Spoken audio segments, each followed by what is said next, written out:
The main event that night did not necessarily happen in Greensboro. Of course, we're trying something new and there's closed circuit. So if you're in Greensboro, you can see what's happening in Atlanta and vice versa. But Dusty Rhodes would pin Ric Flair with an inside cradle to win the title about 22 minutes and 6 seconds in. But there was some outside interference from you and Ole. And then after the match, a bunch of wrestlers come down and congratulate Dusty. But ultimately, they returned the belt back to Flair due to a controversial finish. And of course, eventually we would hear people start referring to these type of finishes as a Dusty finish. What do you remember about that night in the main event where it looks like we saw a title change, but did we really? Well, do you recall exactly what happened? What was the controversial part? No, sir. I didn't watch it today. I just remember that it was a Dusty finish.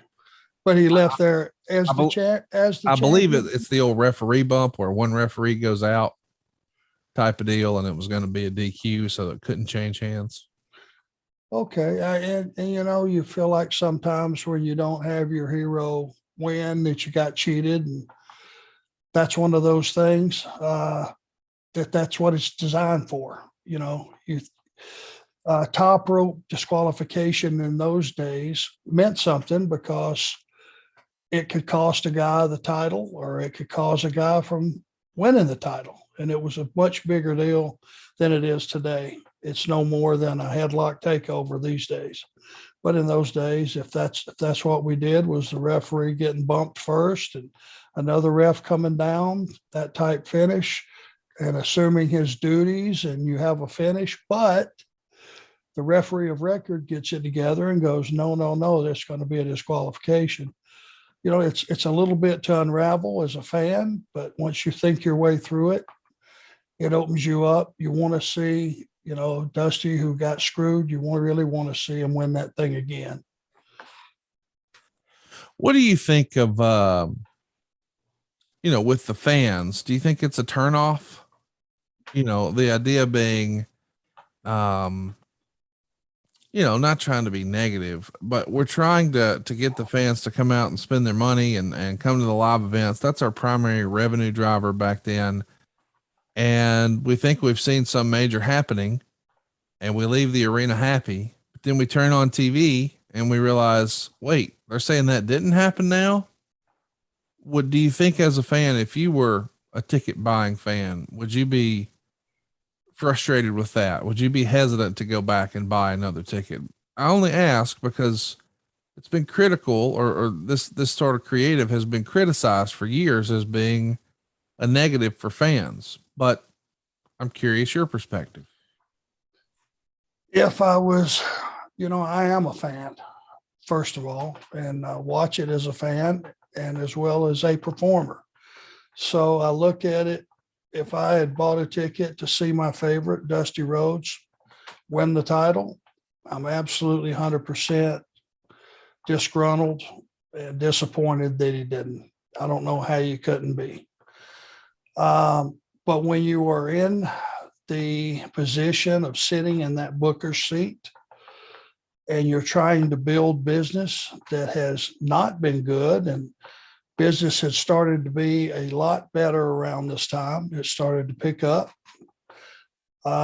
You do what you have to do to, I guess, make people think, jog people's creativity in their own mind. And, the quote Dusty finish, there were a lot of very, very good things that came from that quote. And there were a lot of people that want to say that a Dusty finish was a negative.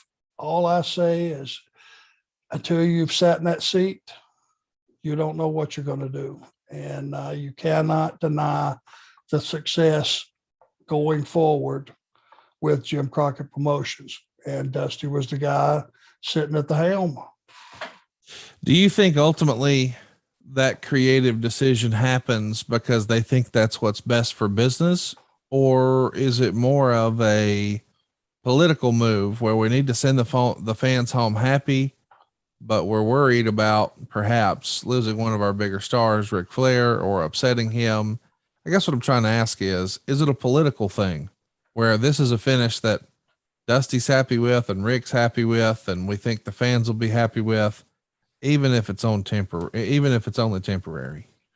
Well, every top babyface has to win the big one when it's time. Yeah. To believe in him. And however you do that, we're all Monday morning quarterbacks. Sure. And we all think we have the answer. For me, if it was time for Dusty to win the title, number one, I would have him win it with the big elbow, which is his finish. And I would have him keep it more than a week.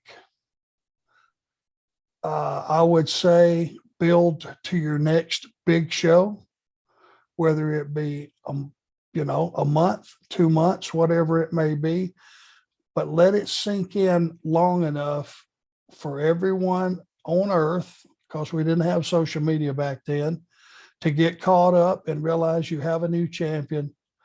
You're not going to kill Ric Flair off by putting Dusty Rhodes over right in the middle with his finish, and let Dusty have a month run as the champion, or 2 months, or whatever it may be. Yeah. But win with your finish and win. My hero, John Wayne, has got to shoot all the bad guys at the end of the movie. If not, I'm not happy. Yeah.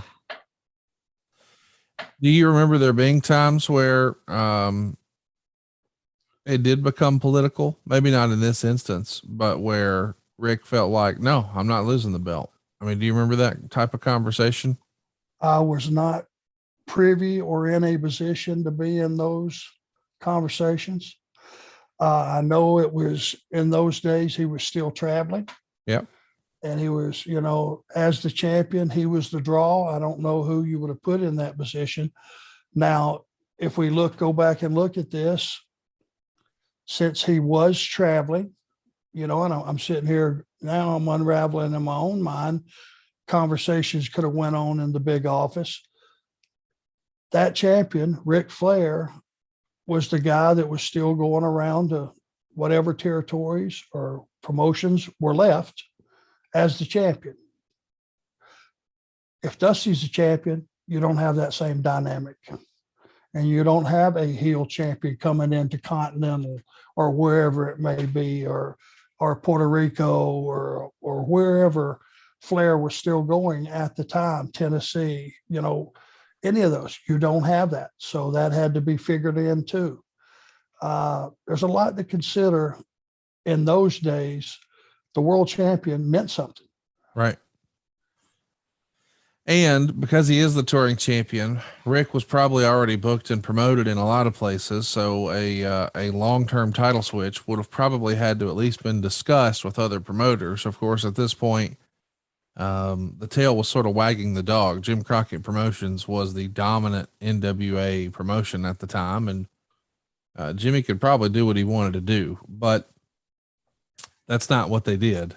So even though the fans left the arena that night from the gathering thinking, oh, Dusty Rhodes is the world champion, didn't happen.